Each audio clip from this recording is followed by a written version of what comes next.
Good day. Welcome to the Women Lead TV, brought to you by Connected Women of Influence. I am Eva Venari, founder of the Elevate Institute, and I'm your host for this segment of Leading Your Health, the show that helps you take charge of your health. So many of us are leaders in every other part of their lives, but not this part. So we're solving that problem. Our conversation today is inner medicine, becoming one with Mother Earth for the survival of humanity. And today we're going to be talking with Carrie Hummingbird. She's with us as medicine woman, mother, and mentor, and she's the founder of Inner Medicine Training.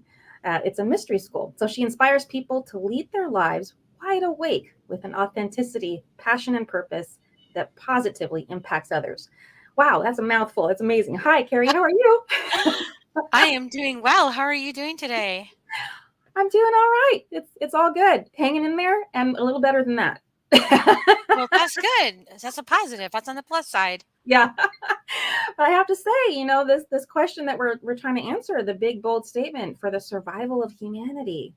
So I'm curious, what are you observing that makes you feel like its survival is at stake?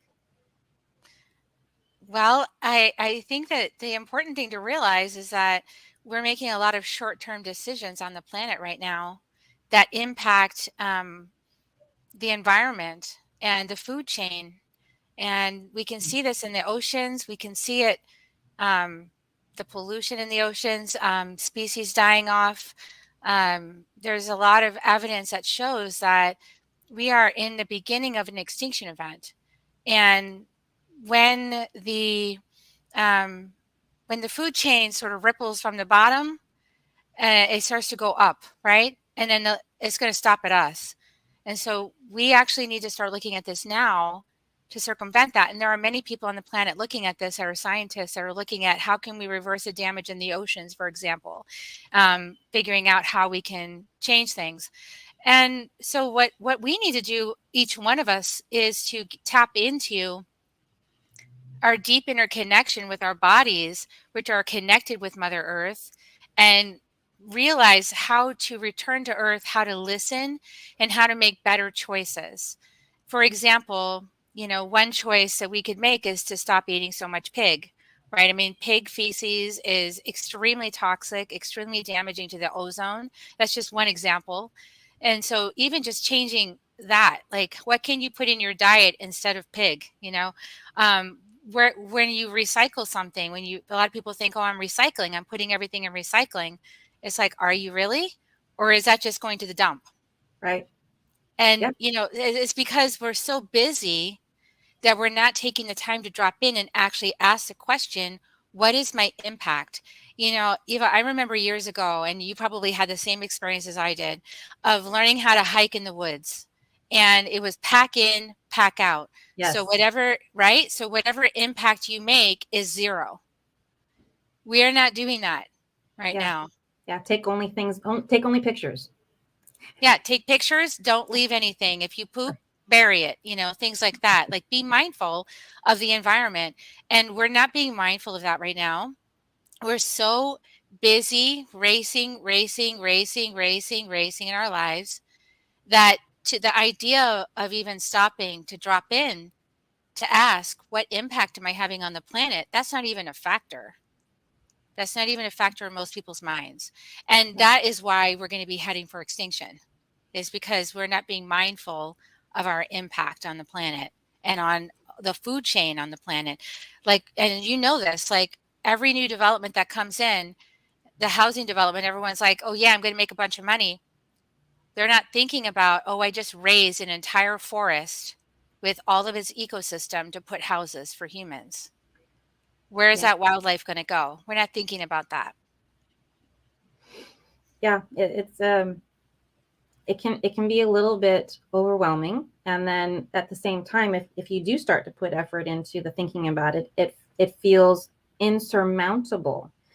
And they think this is what I've heard a lot, and you tell me if you've heard this too, is that um, people think, well, my little bit of contribution, I'm just one person, how much difference can I actually make? And you can make a ton of difference because as you and I know, because we've been on this path a little bit, walking together, Yep. is that when we get tapped into Mother Earth, when we get connected in, we get the guidance every single day that we can take to make a difference today. So for you and I, as having these conversations in a public way, for you and I as being messengers, Yes. and then in our private lives, also taking the actions we're being guided to take. Like I might need to change brands on something because I don't want to have a bunch of tin cans, like for cat food, for example. Like I might need to make a different choice.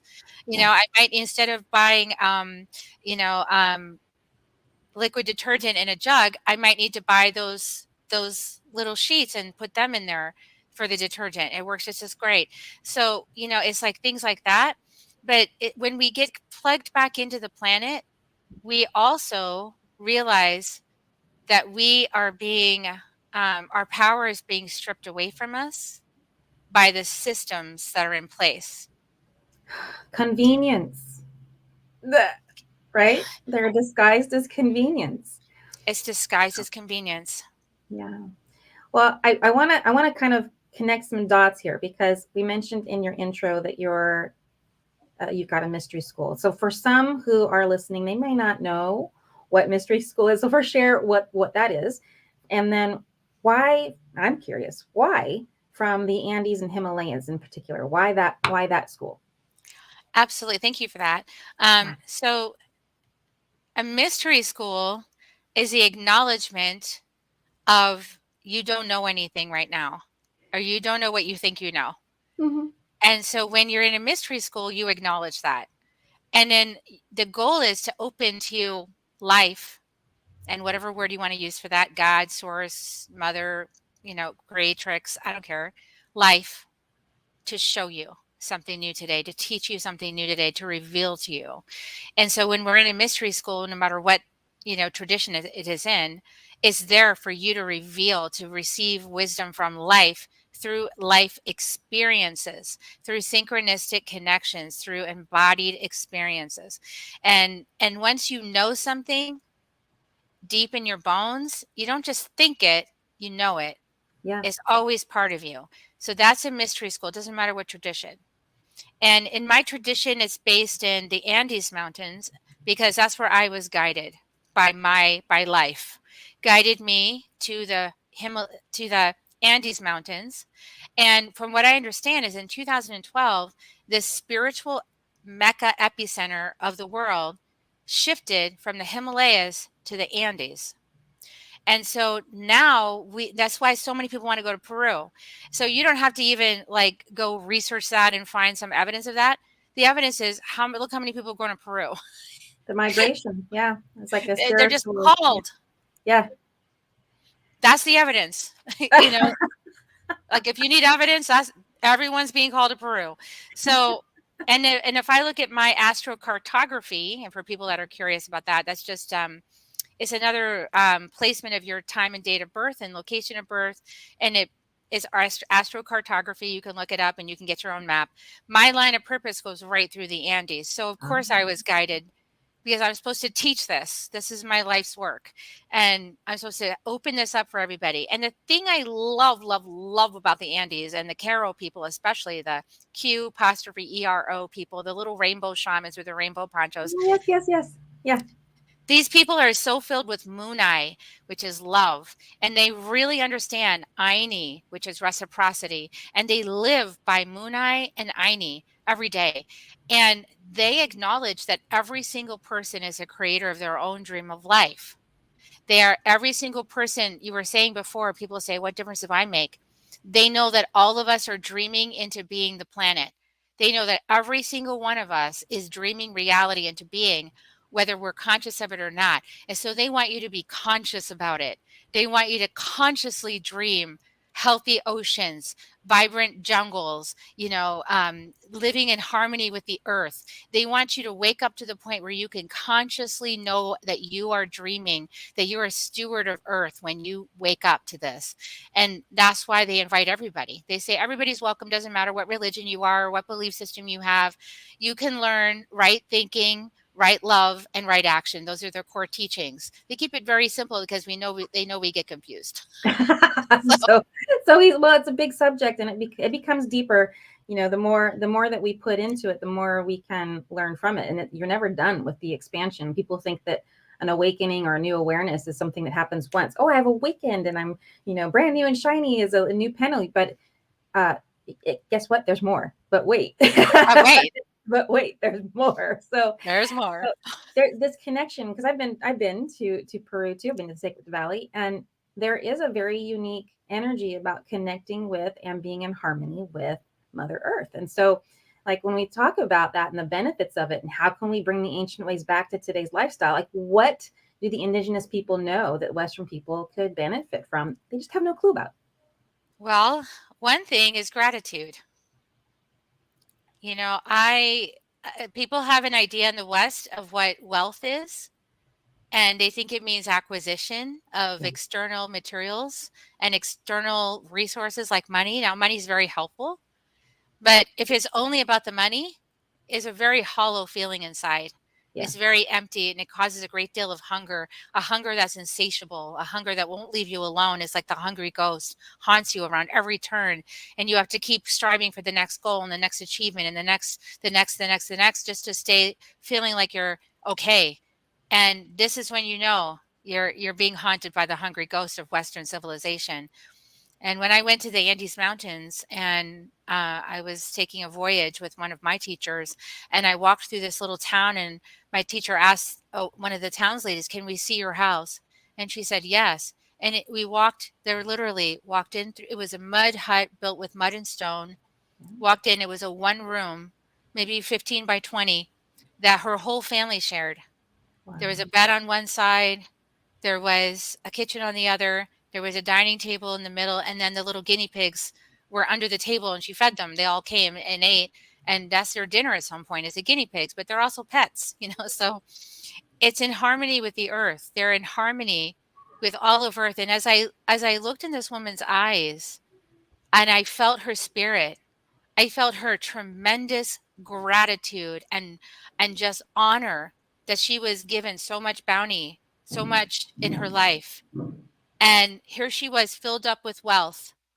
And I was the one who, on my back and on my clothes from REI and my backpack and my hiking boots, everything I had just on my body was worth more than her entire life, in terms of money. But I was impoverished.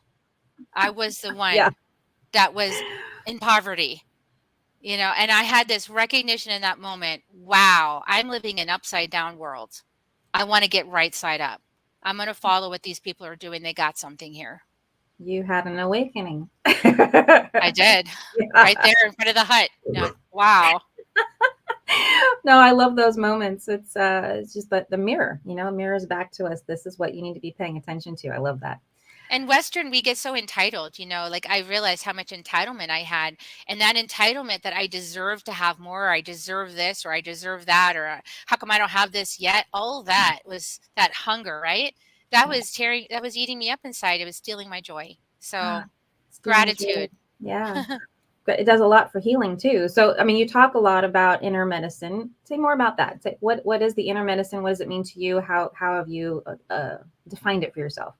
Well, as we've known each other for quite a long time, Eva, and you know that I spent 20 years on a couch talking about my problems and complaining and saying, this sucks, and being angry and upset, and looking to these external experts like, don't you know what to fix me? How to fix me? I need to be fixed. Right. And, not accepting anything about myself, and just like, please fix me, going to expert after expert after expert for 20 years, and taking the not feeling pills as thinking that's going to be my solution. Right. And many people are doing that now, and I see them doing that. And I think, well, that's part of the journey, and at some point you go, that's not working. I'm still where I'm at. So what do I need to do now? And the thing is, you got to go inside, because you have a unique thumbprint. And even though somebody's got a 4-year degree or 3 little letters after their name, they still can't do what you can do, which is go inside yourself, listen to yourself, learn about yourself, discover yourself, claim your wisdom from your wounds, and take the next step in your life to be a blessing, to be a walking blessing. You're the only one that can choose to live, and you're the only one that can choose to heal, and Yep. it's you doing the healing anyway. If you come to a healing session with me, I'm holding space for you, but your soul in you, you're doing the healing. I'm just holding space so you can do it. And I Yeah. might give you some insights. But really, experts on the outside are there to just they're guideposts. Yes. You're the one that's the healer for you. Yeah. Yeah. That's why sending prayers or good vibes to somebody when they're not ready for the healing, it does not work. Yeah. So, like from all of that experience and people who need a little bit more than you can heal yourself, I mean, that's a big distance from where they are. I'm depressed. I don't feel good. I don't feel like I want to be here. To you can heal yourself. So, how can a person reduce that stress and reduce the mental chatter so that they can have the healing? And so there's two ways that this happens where you can wake up to your joy. One way is you slam up against a brick wall. Okay. So Okay. that's one way. You Yes. know, you lose a relationship, you There lose you go. your job, you Okay. get a disease, Yes. you get in a car accident, literally slam up against something. That's one way, and that'll shift your perspective on life drastically when you face death. So that's a very powerful thing that many people have faced over the last few years. So that is one way you can wake up. The thing is, don't go back to sleep after you woke up. And this is where most people are, is trying to get back to the old life. That Yeah. thing's gone, you guys. It's gone. Yeah. You can't get back there. You got to go forward. The second way is more gentle, easy, and graceful, and that's practice. That is spiritual discipline and practice.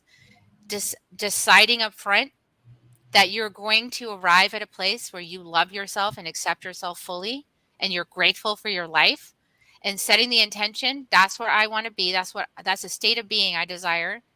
And when you state the intention to the universe, to life, to the mystery, it starts to happen for you. You're going to get led to the next step and the next step and the next step, and it's a journey. And I can't Mhm. tell you what those steps are. I can only give you the rough outline: the wake up call, Yeah. the great departure from everything you thought you knew, The the tower vision moment. quest, Yeah. right? The tower Yes. moment, like Yes. I'm falling off the tower. The vision quest, what is life have in store for me? What is my soul yearning for? What is possible for me? The vision quest. And then the bid for power. I want that for myself. I'm willing to do what it takes to be that for myself. That's the bid for power. So those are the basic outlines, but in between is a whole mess of details, and all the details for everybody is different, and the journey twists and turns and all that. And so you just got to be willing to keep stepping the journey. And I know some of you listening are like, I've been doing that for 20 years. Well, Keep this is the going. point. And it's exactly the point. If you could do it by yourself, you would have done it already.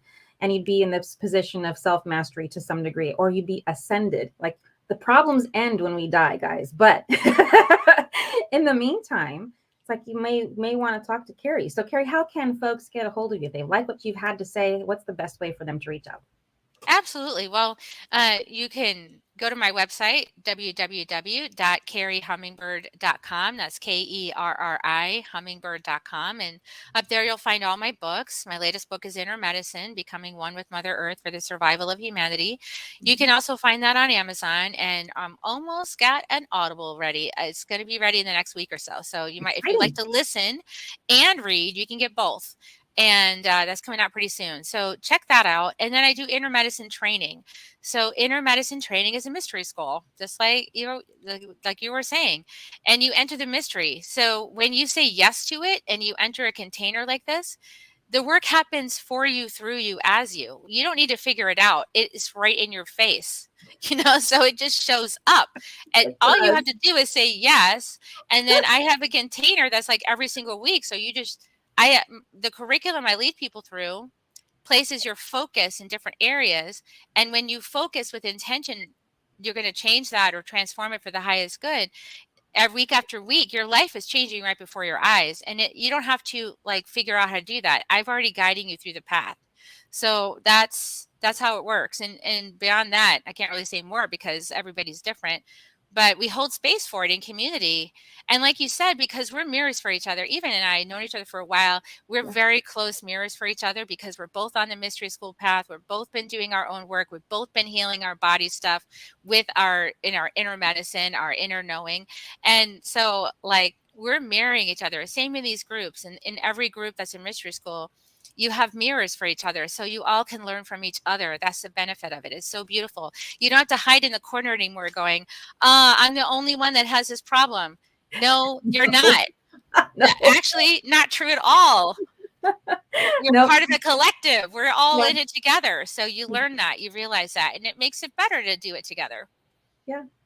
Well, it makes you very, very aware that you're not alone in this. And I mean, I'm getting asked this a lot. I don't know if maybe you do too. It's like when you have an awareness of the other world, the other places where we go, when we meditate, when we do things, when we heal, it's actually called the other world. But when you have such real experiences and then you come back to this world and try to explain that to others who have not been there yet, they go, how can you be so certain? How can you be so confident that this is real? Because there's results. There are things that mirror that where we go to heal, it mirrors actual healing in this world. And so we've come to depend on it, rely on it. And these are the things that's so important to have a guide who is familiar with this. And I think that's part of like what I really want to wrap the show up with is your story. Like, how did you heal from your own, this whole psychological diagnosis from the couch to where you are today? What was the major thing? Because people are afraid of change and they need to know that there is a way that you are aware of. So how did you do it? Yeah. So, well, I think the proof is in the pudding, guys. So when somebody's eyes are sparkling, I mean, you can see my eyes, right? I mean, I'm happy. Life is good. Even if I have challenges, life is good. And believe me, I still have things in my life and in my family that are challenging for me, that call me forth to open my heart bigger and to be more graceful and compassionate, right? So the challenges haven't stopped. It's just that I'm meeting them as a different person. And that is the benefit of taking this journey, is that you stop seeing yourself as a victim and you start realizing, oh, this is my opportunity to be more loving, kind, compassionate towards myself and others. This is my opportunity for wisdom. And so back in the day, as you were talking about, 2 decades on the couch, and I was starting to get these psychological diagnoses when I was 15. And I was told, oh, you're manic depressive, you might be bipolar, because your moods are like this and they're like this and they're like this and they're like this. And it's like, okay, so I believe the experts, right? Because they have the white coats and the PhDs and all that stuff, the DRs in front of their names. Sounds good. And it sounds good, right? So I'm like, oh, they must know what they're talking about. I'm only 15. What do I know? So I start on this path of believing them. There must be something broken in me, right? And I Yeah. got to fix it to be accepted and loved and to be a part of society. I can't walk around the way I am. And I think many people feel that way, and they feel ashamed, that that they ended up in the psychotherapy, the shrink, I must be, gosh, this is terrible. But I want to twist that around. And I want to say, if you ended up in that spot, guess what? You're on the mastery path. You are here to really investigate your consciousness from the inside out. So that, because if you're going to be a teacher or guide for any other person, you have to know your psychology inside and out in order to help anybody else. Oh, So yeah. if you're on that path and you've been diagnosed and you're depressive and you're suicidal and you're this and you're that, I've been there too. And I'm telling you, it is a mastery path. It's for you to understand your shadows and go inside and feel your feelings and love and accept yourself just the way you are, because you're here to be a light that shines in the world for others when you get through that dark night. And I got through my dark night, and you can too. So I don't, I wouldn't say don't take the pills. Sometimes the pills are helpful for a short time. You've got Yeah. to decide inside yourself what's right for you on your path. But I would say this path, if you're on it, this is for you to be a teacher, leader, guide in the future for whatever it is you're going through right now. So just try to flip the lens and see it that way. Like, later on when I'm healed, what's my story? I'm going to stand on this. This is what my son's telling me now. He's like, Mom, I have my story now. I'm going to stand on that TEDx stage and I'm going to inspire people with my stories. Like, is my story inspirational enough? And I was like, yes, honey, it so is. It's so inspirational. And this is the point we can look at things rather than looking at the sort of depressing side of things. We can look at, wow, I'm here to heal and I'm here to be a healthy cell in Mother Earth. So that's what I would say to people, Eva. I mean, it's a journey. Take the journey. There's no destination except love. So take the journey. Be in Yeah. love. Yeah. And we're not here to be miserable. Like, Well, I don't want to be. Why would I spend yeah, my precious life force that way? right. Why do that? Well, oh my gosh, I love these conversations that we have. We always we always get into Can we these. go some more? I know. Not today. Not today. We will do it Another again. We time. will do it. Yeah, another time. But I want to say thank you so much for being a part of the show, Carrie. Oh, This is thank you for having such, me. yeah, it's a great to have you here. And a special thanks to all of our viewers. Thank you for tuning in. And it's been my sincere pleasure to be your host today. Thank you for watching in. This is Eva Venari, founder of the Elevate Institute, reminding you to question with purpose.